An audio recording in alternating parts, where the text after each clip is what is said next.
Hi అండి, నేను శైలారెడ్డి kitchen and garden నుంచి ఈరోజు ఫిష్ ఫ్రై చేసుకుందామండి. ఇది కొర్రమట్టలే, దీంతో ఫ్రై చేసుకుందాము.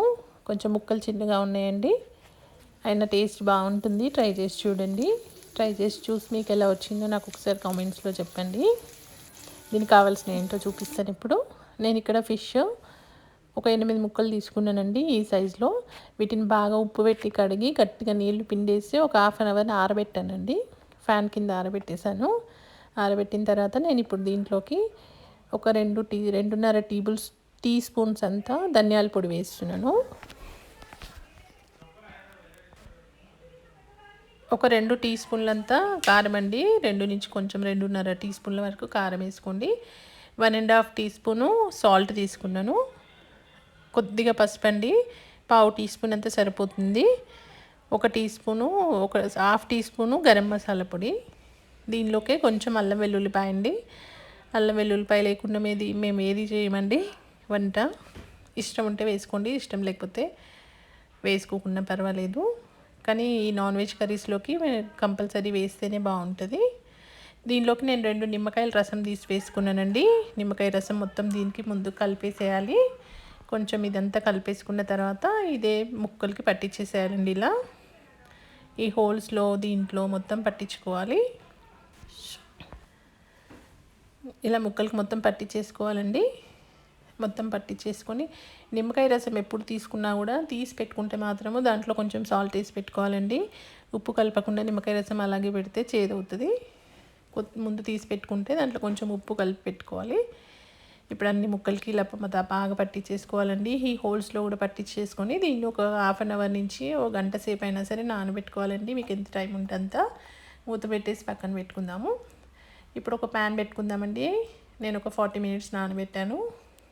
40 మినిట్స్ తర్వాత ఒక ప్యాన్ పెట్టుకొని దాంట్లో ఒక 3 నుంచి 4 టేబుల్ స్పూన్స్ వరకు ఆయిల్ వేసుకోండి. ఇలా ప్యాన్లో కొంచెం అడుగులో మొత్తం నూనె ఉండేట్లాగా వేసుకోవాలి.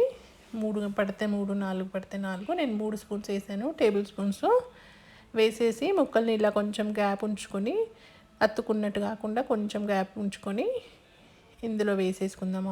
ఆయిల్ కాగిన తర్వాత నేను ఉన్న ముక్కలు దీంట్లో పట్టిపోతాయండి, అందుకే నేను కొంచెం అడ్జస్ట్ చేసి వేస్తున్నాను. ఇలా నూనెలో ఎక్కువ టైం పట్టదండి. ఒక 3 to 4 మినిట్స్ ఒక్కొక్క సైడ్ పడుతుంది. ఇటు అటు తిప్పుకుంటూ 3 to 4 మినిట్స్ అలా కాల్చుకోవాలి. తొందరగా ఉడికిపోతాయి ఫిష్. తెలుస్తుంది కదా మనకి ఇప్పుడు ఆయిల్లో కింద వైట్ అవుతున్నట్టుగా.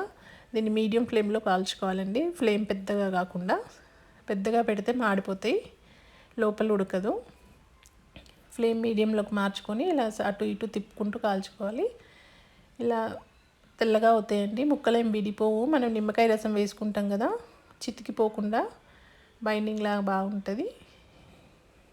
ఇలా వేసేసుకొని 2 సైడ్లు తిప్పుకుంటూ ఇటు అటు 4-5 మినిట్స్ వరకు కాల్చుకోవాలండి. 2 సైడ్లు 10 మినిట్స్ వరకు పడుతుంది. 10 to 12 మినిట్స్ పడుతుంది మీడియం ఫ్లేమ్లో. బాగా ఉడికింది అనే వరకు ఇటు అటు తిప్పుకుంటూ కాల్చుకోవాలి. వీటిని కొంచెంసేపు ఆరబెట్టుకుంటే తొందరగా ఫ్రై అవుతాయండి, అందుకని కొద్దిసేపు ఆరబెట్టుకోవాలి. నీళ్ళన్నీ పిండేసి కొద్దిసేపు ముక్కలు ఆరబెట్టేసుకుంటే తొందరగా ఫ్రై అవుతాయి, నీచు వాసన కూడా లేకుండా ఉంటుంది. ఇలా 2 సైడ్స్ తిప్పుకోవాలి. తిప్పుకొని ఈ సైడ్ కూడా 2-3 నిమిషాలు ఉడికించుకుంటే సరిపోతుందండి. ఇలా మొత్తం కలర్ చేంజ్ అయ్యి ఇలా ఉడికినట్టు మనకు తెలిసిపోతుందండి. ముక్క కూడా గట్టిగా అవుతుంది, రాను పిచ్చుకున్నట్టు కాకుండా గట్టిగా అవుతుంటుంది. లోపల ఉడికిపోయి కొంచెం దగ్గరకు ముక్క అవుతుంది అనంగా ఉడికిపోయింది అన్నట్టు అండి. మనం స్టవ్ ఆఫ్ చేసేసుకొని కొత్తిమీరతో గార్నిష్ చేసుకోవడమేనండి. ఇలా పైన కొంచెం కొత్తిమీర చల్లుకొని, నిమ్మకాయ లోపల పిండాం కాబట్టి పైన అవసరం లేదండి. కావాలంటే మీరు సర్వ్ చేసుకునేటప్పుడు పిండుకోవచ్చు. అంతే అండి, టేస్టీ అయిన ఫిష్ ఫ్రై ఈజీగా చేసుకోవచ్చండి. ఇంగ్రీడియంట్స్ కూడా తక్కువే, టేస్ట్ కూడా బాగుంటుంది. ఇది కొర్రమట్ట చేప అండి. Thank you for watching.